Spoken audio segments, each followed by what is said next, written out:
മഗ്രിബിന്റെ സമയമായപ്പോ നല്ല മക്കള് പള്ളിയിലിരുന്ന് ഖുർആൻ ഓതുമ്പോ നമുക്ക് ആ മക്കളല്ലേ വേണ്ടത്. അതിന് പകരമായി ചില മക്കൾക്കൊരു സ്വഭാവമുണ്ട്. എവിടെങ്കിലും ഒരു അങ്ങാടി കോലായിൽ ഇരുന്നിട്ട് അതാ ഒരു ബോർഡും വെച്ചിട്ട് 4 ഭാഗത്തങ്ങിരിക്കും. എന്നിട്ടൊരു സ്ട്രൈക്കർ എടുക്കും. എന്നിട്ടങ്ങ് മുട്ടും. അതിനൊരു പേരും വെക്കും, ഞങ്ങൾ കാരംസ് കളിക്കുകയാണ്.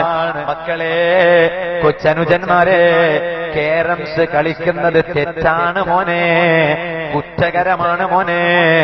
നിങ്ങളെ കൂട്ടത്തിൽ ആരെങ്കിലും ഇതുവരെ കാരംസ് കളിച്ചവരുണ്ടെങ്കിൽ ഒന്ന് തൗബ ചെയ്തോ. ഇനി മേലാലെ ഞാൻ കളിക്കൂല എന്ന് തീരുമാനമെടുത്തോ. അപ്പൊ നിങ്ങൾ ചോദിക്കും, അത്രയും വലിയ തെറ്റാണോ മൊയ്ലിയാരെ കാരംസ് കളി? തെറ്റാണ്. വ്യഭിചാരം ഹറാമല്ലേ?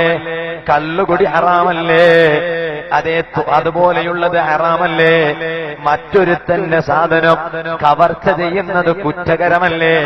എന്നാൽ ഇമാം നബവി റളിയല്ലാഹു അൻഹു ശാഫിഈ മദ്ഹബിലെ ശൈഖുൽ മദ്ഹബാണ് എന്ന് എല്ലാ അഹ്ലുൽ ഇൽമിനും അറിയാം. സാധാരണക്കാരോട് ഞാൻ പറയാണ്, ആ നബവി ഇമാം അവിടുത്തെ ഒരു ഗ്രന്ഥമുണ്ട്. ആ ഗ്രന്ഥത്തിന്റെ പേരാണ് ശർഹ് മുസ്ലിം. ആ ശർഹ് മുസ്ലിമിൽ ഇമാം മുസ്ലിം റളിയല്ലാഹു അൻഹുവിന്റെ സ്വഹീഹ് മുസ്ലിമിൽ മുത്തുനബി സല്ലല്ലാഹു അലൈഹി വസല്ലമയുടെ ഒരു ഹദീസ് കാണാം. അത് വിശദീകരിക്കുകയാണ്. ഏത് ഹദീസാണ്? മൻ ലഇബൻ നർദശീറ ഫകഅന്നമാ സ്വബഗ യദഹു ഫീ ലഹ്മിൽ ഖിൻസീരി വദമിഹി. എന്താണ് അതിന്റെ അർത്ഥം? മൻ ലഇബൻ നർദശീറ, ഒരാൾ നർദശീർ കളി കളിച്ചാൽ, ഈ നർദശീർ കളി എന്നത് ഏതാണ് എന്ന് ഇമാം നബവി റളിയല്ലാഹു അൻഹു ശർഹ് മുസ്ലിമിൽ വിശദീകരിച്ചിട്ടുണ്ട്.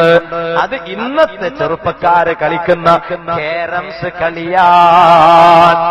ആ കാരംസ് കളി ഒരുത്തൻ കളിച്ചാൽ അതിന്റെ പരിണിത ഫലം എന്താണ്? ഫകഅന്നമാ സ്വബഗ യദഹു ഫീ ലഹ്മിൽ ഖിൻസീരി വദമിഹി. ഒരു പാത്രത്തിൽ അതാ ഖിൻസീർ എന്നൊരു ജീവിയില്ലേ, ഞാൻ അതിന്റെ മലയാളം പറയൂല, അതിന്റെ ഇംഗ്ലീഷ് വേണമെങ്കിൽ പറയാ. അത് കേൾക്കും അത്ര വെറുപ്പ് തോന്നാറില്ല. അതിന്റെ പേരാണ് പിഗ് എന്നത്. അതിന്റെ പേരാണ് പിഗ് എന്നത്. വിഷയവുമായി ബന്ധപ്പെട്ടതല്ല, അവസാനം ചെയ്യേണ്ട ഒരു കാര്യം ഞാൻ ചെയ്യാം. പിഗ് എന്നാണ്. ആ പിഗിന്റെ മാംസങ്ങളുള്ള ഒരു പാത്രത്തിൽ ഒരാൾ കൊണ്ടുപോയി കൈയിട്ടാൽ, ആ പിഗിന്റെ രക്തമുള്ള ഒരു സ്ഥലത്ത് കൊണ്ടുപോയി ഒരാൾ കൈമുക്കിയാൽ അതിന്റെ വിധി എന്താണ്?